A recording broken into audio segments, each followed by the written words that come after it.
리련 스님은 삼국유사에서 신라 금씨 왕조의 첫 왕, 미추왕의 이야기를 전합니다. 미추왕은 금씨 시조인 김알지의 7세 손으로 신성한 덕을 가진 인물로 알려져 있습니다. 신라 사람들은 그가 왕위에 오른 후부터 금씨 왕조가 시작되었다고 하여 지금도 미추왕을 금씨 왕조의 시조로 부르고 있습니다. 미추왕은 23년간 신라를 안정적으로 다스렸고 흑륜사 동쪽에 있는 능에 묻혔습니다. 그 후 미추왕의 뒤를 이은 유리왕 시대였습니다. 이때 신라의 수도 금성이 적국 이서국의 공격을 받아 큰 위기에 처했습니다. 전쟁이 길어지면서 신라 군사들은 점점 힘이 약해졌고 나라가 위험한 상황에 빠졌습니다. 그런데 이때 갑자기 대나무 잎을 귀에 꽂은 신비한 군대가 나타났습니다. 이 군대는 신라 군사들과 함께 적을 물리친 후 호련히 사라져버렸습니다. 전투가 끝난 후 사람들은 미추왕의 능 앞에 대나무 잎이 잔뜩 쌓여있는 것을 발견했습니다. 이때 비로소 사람들은 미추왕께서 하늘에서 군사를 보내 우리를 도우셨구나 하며 그 능을 죽현능이라 불렀습니다.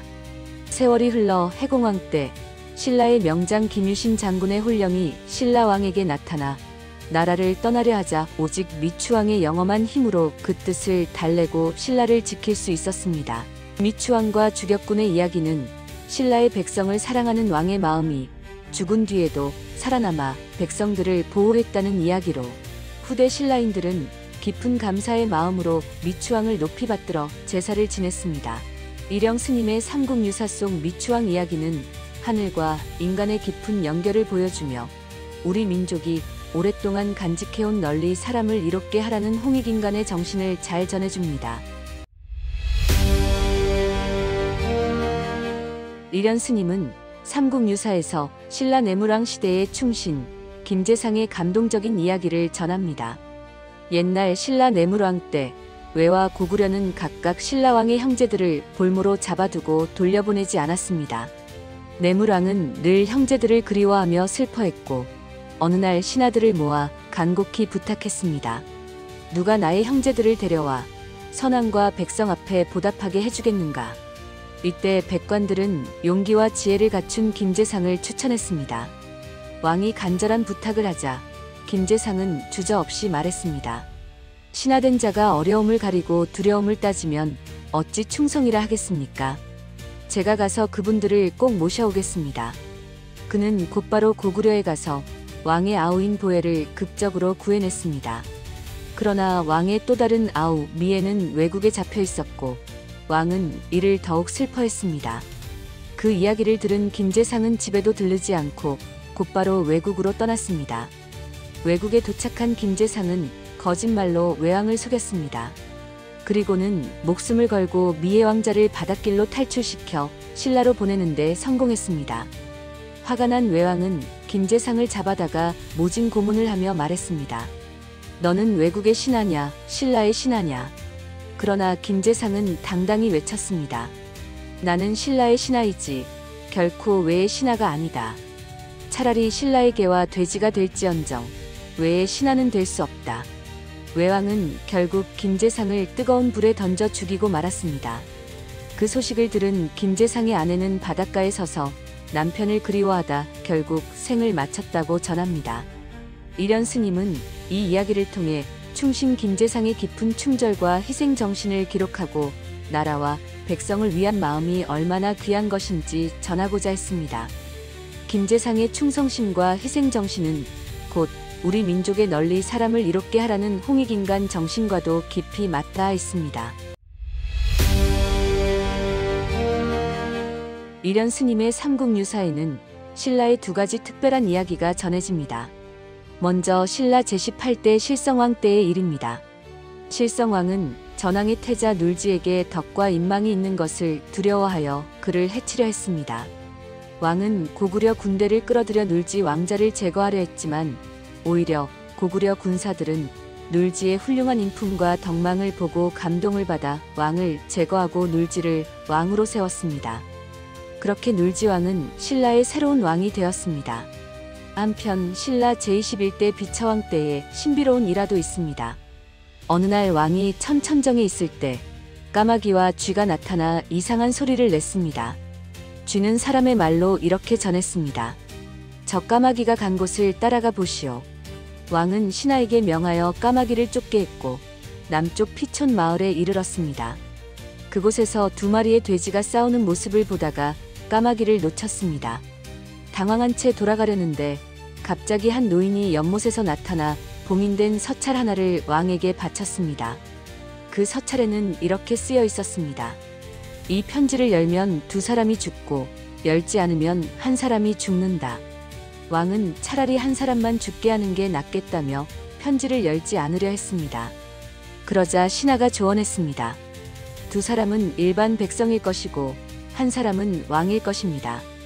왕은 결국 편지를 열어보았습니다. 편지에는 딱 한마디 사금갑, 즉 검은고 갑을 쏘라는 내용이 적혀 있었습니다. 왕은 궁궐로 돌아가 검은고 갑을 화살로 쏘았고 그곳에서 왕실의 수행승과 궁녀가 비밀리에 만나고 있었음을 알게 되었습니다. 왕은 그 둘을 처형했습니다. 이 사건 이후 신라에서는 정월초, 상해일, 상자일, 상호일 등 특정일을 조심하며 행동을 삼가는 풍습이 생겼고 정월 대보름에는 까마귀에게 제사를 지내는 전통이 이어졌다고 합니다. 이련 스님은 이 이야기를 통해 지도자가 가져야 할 덕망과 바른 정치의 중요성을 전하면서 백성들의 안녕을 기원하는 신라인들의 진심을 강조했습니다. 이련 스님이 전하는 삼국유사에는 신라의 위대한 왕, 진흥왕에 대한 특별한 이야기가 담겨 있습니다. 신라 24대 진흥왕은 겨우 15살의 어린 나이에 왕위에 올랐습니다. 아직 어린 왕을 대신하여 어머니인 지소태우가 정사를 맡아 현명하게 나라를 다스렸습니다. 진흥왕 시절 신라와 백제, 고구려는 서로 강력한 세력으로 대립하며 긴장 관계에 있었습니다. 어느 날 백제는 신라에게 동맹을 맺고 함께 고구려를 치자고 제안했습니다. 그러자 어린 진흥왕은 당당히 말했습니다. 나라의 흥망은 하늘에 달려 있습니다. 하늘이 아직 고구려를 멸할 뜻이 없다면 우리가 어찌 감히 고구려를 치겠습니까? 진흥왕의 이 말이 고구려에 전해지자 고구려는 신라의 현명한 외교와 진심을 높이 평가하여 신라와 우호관계를 맺게 되었습니다. 그러나 이 일로 인해 백제는 신라에게 원한을 품고 침략을 감행하게 되었습니다. 결국 백제는 신라의 진성 지역을 공격하여 많은 피해를 주었습니다. 무려 3만 9천여 명의 남녀와 8천 마리의 말을 빼앗아갔다고 기록되어 있습니다. 그러나 진흥왕과 신라는 이런 어려운 상황에서도 흔들리지 않고 지혜롭게 나라를 이끌어갔습니다. 결국 진흥왕은 훗날 신라의 강력한 영토 확장과 번영을 이룬 명군으로 역사에 남았습니다. 이련 스님은 삼국유사에서 진흥왕의 이야기를 통해 지도자가 지녀야 할 현명한 판단력과 지혜로운 외교의 중요성을 강조하였습니다. 또한 우리 민족이 간직한 널리 사람을 이롭게 하라는 홍익인간의 정신을 다시금 기억하게 합니다. 이련 스님의 삼국유사에는 신라 진지왕 시대의 기이한 이야기, 도하녀와 비형랑에 대한 기록이 전해집니다. 진지왕은 아름다운 외모를 가진 도하녀라는 여인의 소문을 듣고 그녀를 궁궐로 불러들였습니다. 그러나 도하녀는 왕 앞에서도 당당하게 말했습니다. 저는 이미 남편이 있는 몸입니다. 한번 정한 뜻은 절대 바꾸지 않습니다. 왕이 농담으로 물었습니다. 만약 남편이 없다면 내 뜻을 받아줄 수 있겠는가? 도하녀는 이에 동의했고 왕은 결국 그녀를 궁에서 내보냈습니다. 세월이 흘러 진지왕이 폐위되어 세상을 떠났고 도하녀의 남편도 사망했습니다. 그런데 어느 날 밤 죽은 진지왕의 영혼이 도하녀의 방에 나타나 말했습니다. 예전에 했던 약속을 기억하느냐? 이제 남편도 없으니 나와 함께 할 수 있겠느냐? 도하녀는 부모님과 상의했고 부모님의 권유로 진지왕의 홀령과 7일간 함께 지냈습니다. 이 기간 동안 도하녀의 집 위에는 오색 구름이 덮이고 향기가 가득했다고 전해집니다. 이후 도하녀는 임신을 하게 되었고 하늘과 땅이 흔들리는 가운데 아이를 낳았습니다. 이 신비로운 아이가 바로 비형랑입니다. 비형랑이 15세가 되던 해 신라 진평왕은 그의 특별함을 알아보고 궁중에서 키웠습니다. 그런데 비영랑은 매일 밤 밖으로 나가 귀신들과 어울려 놀았습니다. 이를 궁금하게 여긴 왕이 그에게 물었습니다. 내가 정말 귀신들과 놀고 있는 것이냐? 비영랑이 대답했습니다. 예, 그렇습니다. 왕은 비영랑에게 귀신들을 시켜 하룻밤 사이에 신원사 북쪽에 다리를 놓도록 명령했습니다. 놀랍게도 그날 밤 귀신들은 큰 돌다리를 완성했습니다. 사람들은 그 다리를 귀교라 불렀습니다.